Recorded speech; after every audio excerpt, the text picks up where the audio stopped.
आज का हमारा क्या टॉपिक है? समाजीकरण। समाजीकरण होता क्या है, सबसे पहले हम इसके बारे में थोड़ा सा जानेंगे।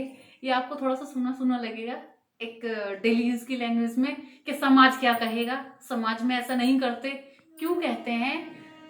हम समाज क्या करता है, एक मनुष्य को या एक प्राणी को समाज की तरह या उसके ढांचे में ढालने का काम करता है। कैसे?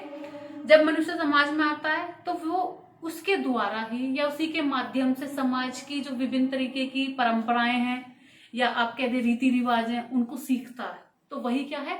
समाजीकरण। समाज की तरह एक मनुष्य को तैयार करने का काम होता है समाजीकरण का। और दूसरी बात, आपने देखा होगा कि हमारे घर वाले भी एग्जाम्पल देते हैं, चाहे लड़की हो लड़का हो, कि समाज में ऐसा नहीं करते, क्योंकि हम समाज में रहकर समाज की परंपराओं को ही फॉलो करते हैं और वहीं के जो उनके मूल्य हैं उनको ही, विभिन्न प्रकार के मूल्य होते हैं या उनकी जितने भी कर्तव्य उन सब चीजों को हम सीखते हैं, तो उसी को हम समाजीकरण कहते हैं। अब दूसरे बात करते हैं कि कई बार क्या होता है कि एग्जाम में दिया जाता है कि कुछ फेमस फिलोसफर है उनके नाम की ये डेफिनेशन किनके द्वारा दी गई है, तो वहां थोड़ा सा ट्रिकी होता है। तो आज मैंने कुछ इंपॉर्टेंट 2 फिलोसफर के नाम लिखे हैं जिनकी डेफिनेशन दी है, जिन्होंने समाजीकरण पे, आज उनके बारे में थोड़ा सा डिस्कस करेंगे। जैसे है फर्स्ट नंबर पे रोज जी। रोज क्या कहते हैं? रोज कहते हैं कि समाजीकरण सहयोग करने वाले व्यक्तियों में हम की भावना, ये इस पे ध्यान दीजिएगा, हम की भावना का विकास करता है और उनमें एक साथ कार्य करने की इच्छा तथा क्षमता रखता है। समाज किससे बनेगा? इससे समाज बन जाएगा। या मैं कहूं ये एक उंगली है, ये समाज नहीं है। जब ये 5 उंगलियां बंद होती हैं ना, तब समाज बनता है। एक आदमी से कभी समाज नहीं होगा, सभी लोगों को मिलाकर एक समाज बनता है। ठीक है? तो इनका जब तक मैं की भावना होगी वो समाज नहीं है, जब हम में हम की भावना आएगी तब वो समाज है। ये कौन कहते हैं? रोज जी कहते हैं। क्लियर है? अब इसके बाद आते हैं किम्बर यंग के अनुसार, इनका भी जान लेते हैं ये क्या कहते हैं समाजीकरण के बारे में।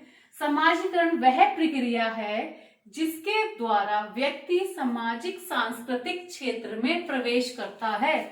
मतलब समाजीकरण एक ऐसा तरीका है, प्रक्रिया है, जिसके द्वारा या जिसके माध्यम से मनुष्य क्या करता है, सांस्कृतिक क्षेत्र हो उसमें क्या करता है, एंटर करता है एवं समाज के विभिन्न समूह ग्रुप का सदस्य बनता है। इसके बाद तथा जिसके द्वारा सामाजिक मूल्य मान्यताओं को स्वीकार करने की प्रेरणा मिलती है। मैंने आपको स्टार्टिंग में ही बताया था जब मैंने इसको एक्सप्लेन किया था कि समाज में रहकर ही या समाज के माध्यम से ही हम विभिन्न प्रकार के मूल्य, कर्तव्य, परंपराओं को धारण करते हैं। इनका भी कहना वही है कि समाजीकरण वह प्रक्रिया है, वह माध्यम है जिसके द्वारा एक व्यक्ति सामाजिक संस्कृति, जो हमारी संस्कृति है, उसमें एंटर करता है। और जब वो एंटर करेगा कुछ ना कुछ लोग उससे जरूर जुड़ेंगे या आसपास लोगों को जरूर देखेगा, तो वो क्या बनता है, एक समूह का सदस्य बनते ही उसके अंदर क्या आ जाते हैं, समाज के मूल्य और मान्यताओं को वो स्वीकार करना शुरू कर देता है। समझ में आ गया होगा आई होप आपको दोनों डेफिनेशंस। अब इसके कुछ सिद्धांत दिए गए हैं, इसके कुछ सिद्धांत दिए गए समाजीकरण के सिद्धांत। इसके मेनली 4 सिद्धांत हैं। पहला है स्व दर्पण का सिद्धांत, ये किसने दिया है, कूले जी ने।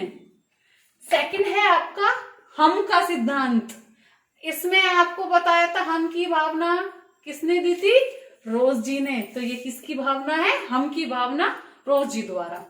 मैं व मुझे का सिद्धांत मिड ने दिया है। हमेशा थोड़ा सा आपको एक हिंट दे देती हूँ, ट्रिक समझा देती हूँ।